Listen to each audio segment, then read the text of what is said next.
Hello, OFNHP Kaiser family.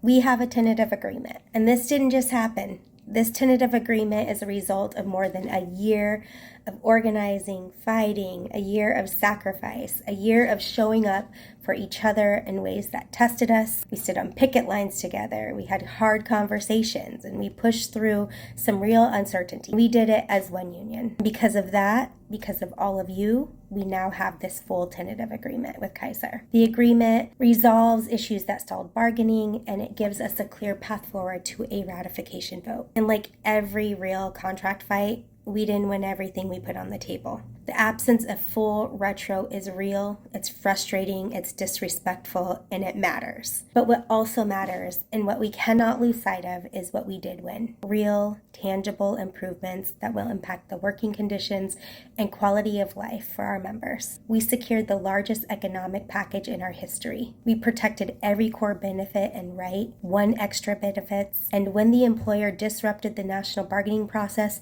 OFNHP leaned in, developing a framework to keep this complex transition as strong and streamlined as possible. We moved mandatory terms into our local contract where we have stronger enforcement and more control. And for the first time, we aligned all OFNHP contracts to expire together. That is power we've never had before as a union. And we preserve the structure in that framework for the alliance so we continue to have that strength, not just locally, but nationally with our alliance siblings. We also made real gains. So Kyle will walk us through those in our tentative agreements. Kyle is the director of collective bargaining at AFT, and he's been at the table with us throughout this entire campaign. So we want to make sure that you have the information you need to make an informed decision about your contract. And with that, I'll turn it over to Kyle.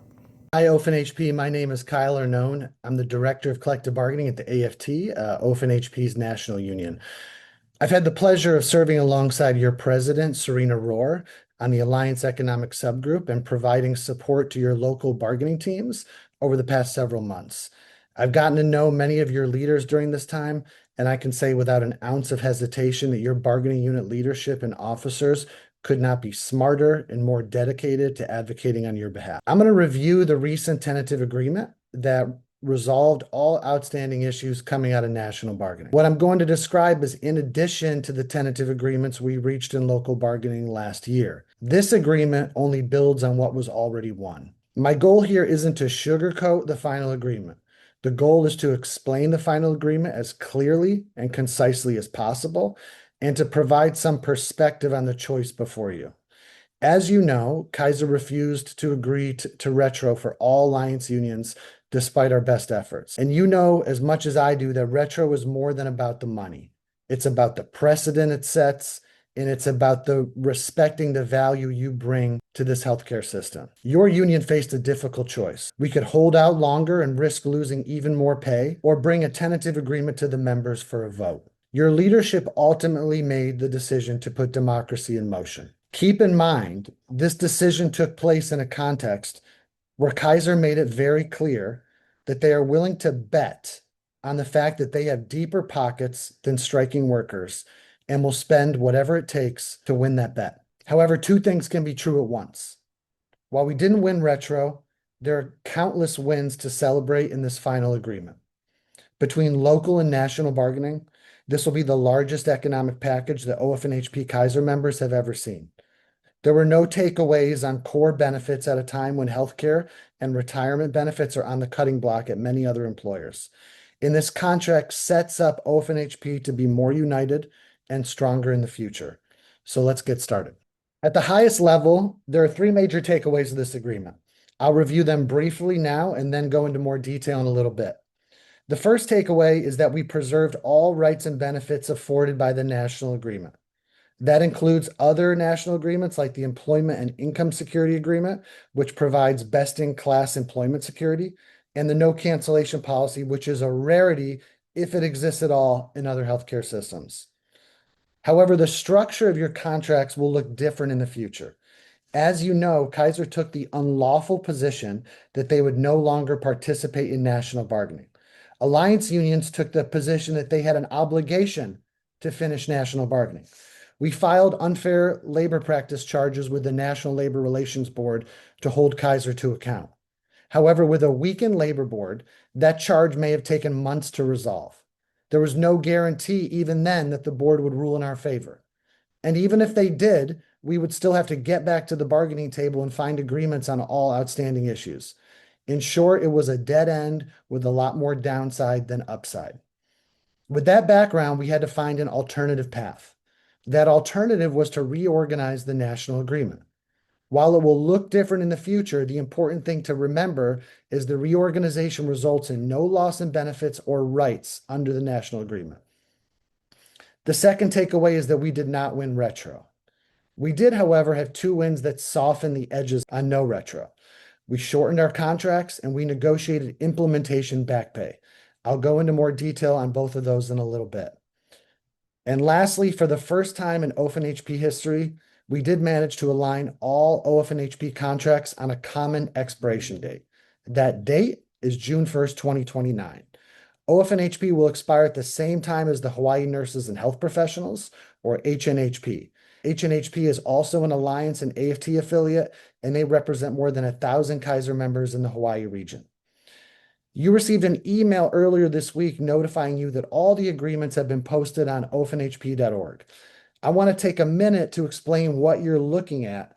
In a normal situation, there's one agreement, one red line. This situation is not normal. Between the national and local agreements and the reorganization, there are several interacting contracts, and it's important to understand the relationship between them. One of the documents you'll see is called the Partnership Addendum MOU. Think of the Partnership Addendum MOU as an instruction manual. It's represented here by the blue rectangle. The MOU takes the national agreement and any TA reached in national bargaining, and it redirects it to either the local agreement or the new partnership addendum.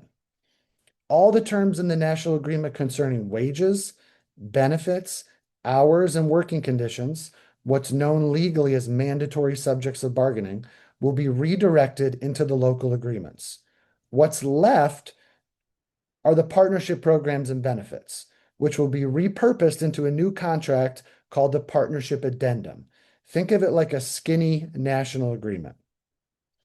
Now, I want to recognize that there are pros and cons to this approach.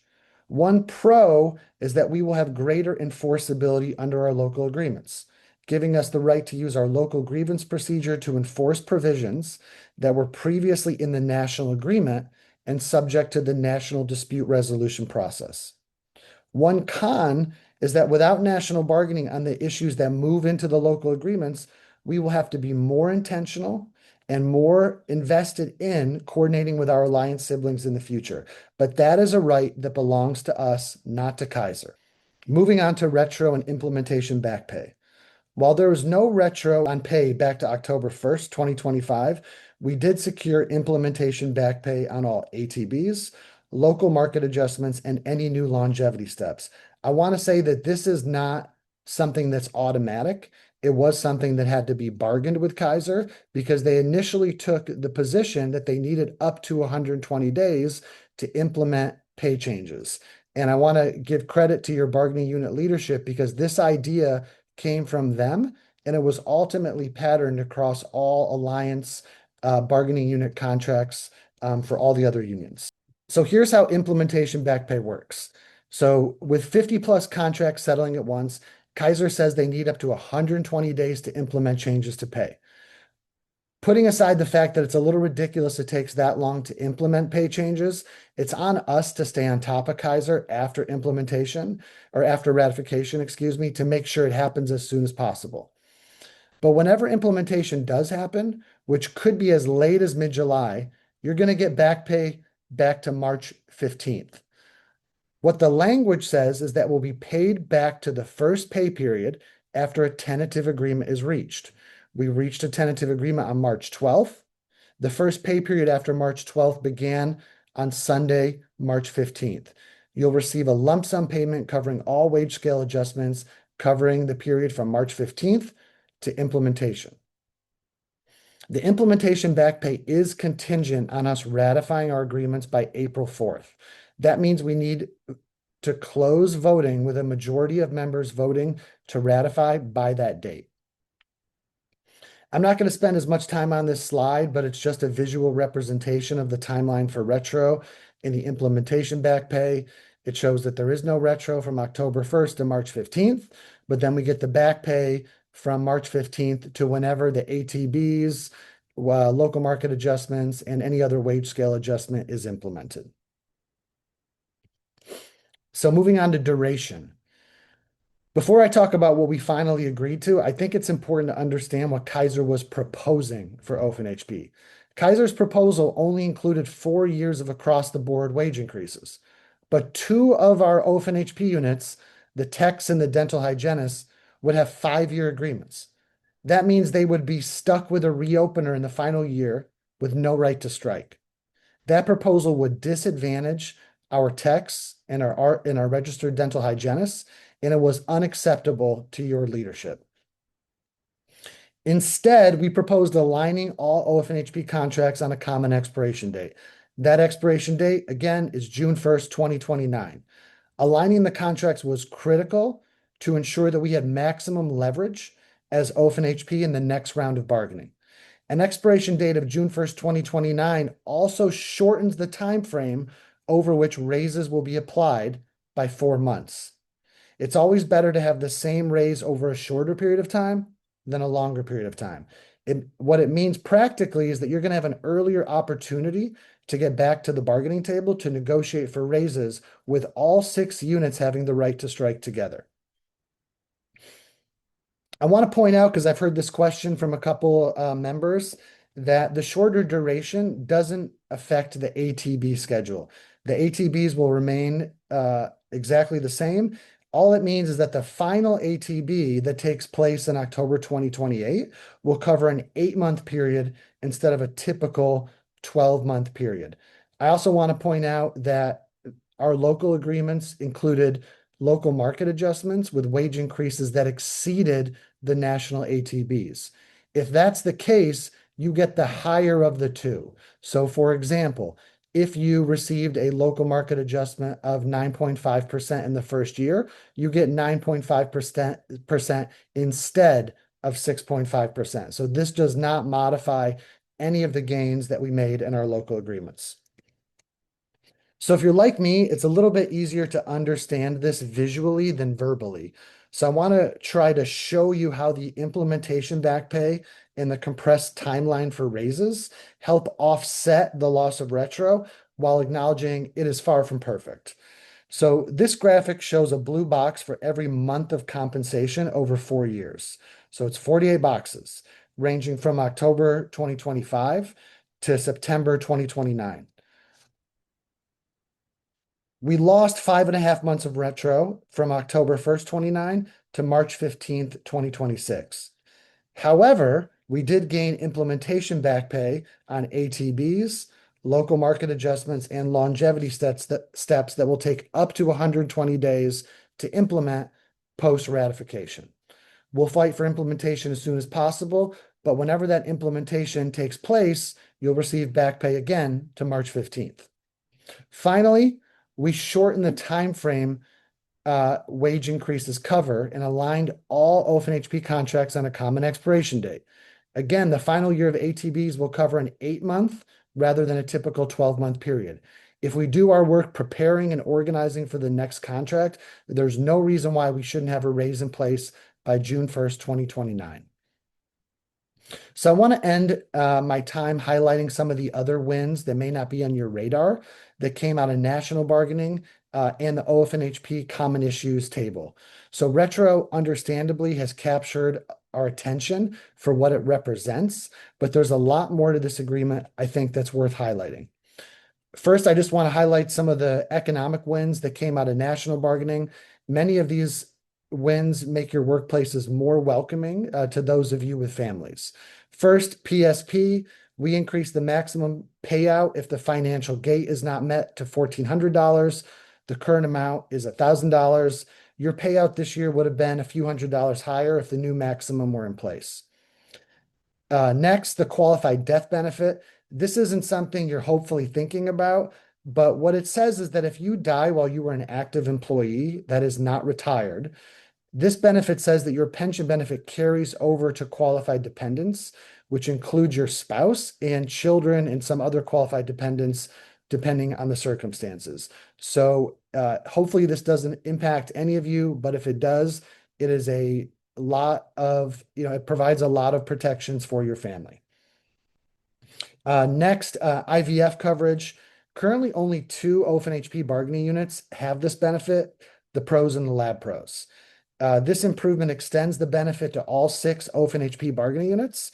It provides a $30,000 lifetime benefit with 20% coinsurance. For the four units that don't have it, IVF is not covered at all. Paid lactation breaks. What this says is that 12 months following the birth of a child, Kaiser needs to provide you with two things. They got to give you a private space and paid time for up to 60 minutes per shift to express milk. There's a federal law that covers this, but that law only provides for unpaid time and not as much of it. Tuition reimbursement. Each year of this agreement, the benefit increases by $500 annually, bringing the total annual benefit to $5,000 by the end of the contract. We also increased the travel portion from $750 to $1,250.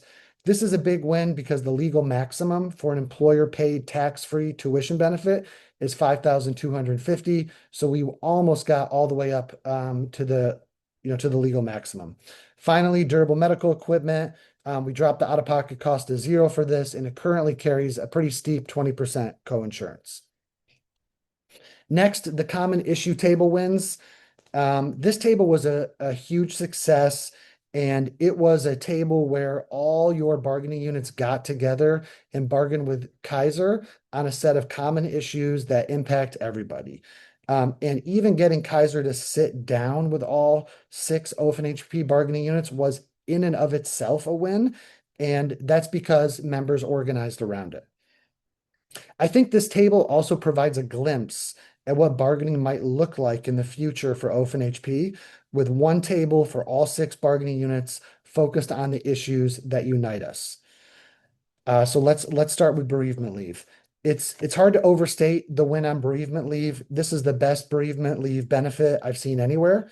We increased the number of paid days from 3 to 4 per occurrence for family members. Your current language also says that you get 2 additional days if you have to travel over 300 miles, and we're able to drop that threshold to 250 miles instead.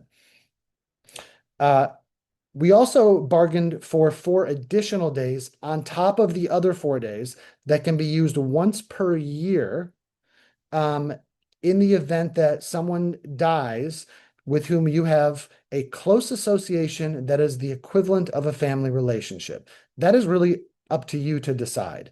This is a huge win for a couple reasons. It recognizes the time needed to grieve, and it also recognizes that we ought to think about our definition of family differently in 2026. This benefit accomplishes both. Second, your leaders won the ability to combine meal and rest breaks. Management has some rights to deny those requests, but it cannot be unreasonably denied. Attendance.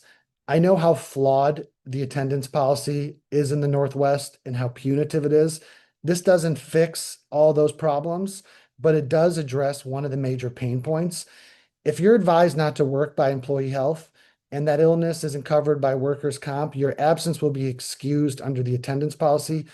The attendance policy is still punitive, and I know it is a long-term goal of your leadership to address this policy, but this makes it a little bit less punitive on this particular issue.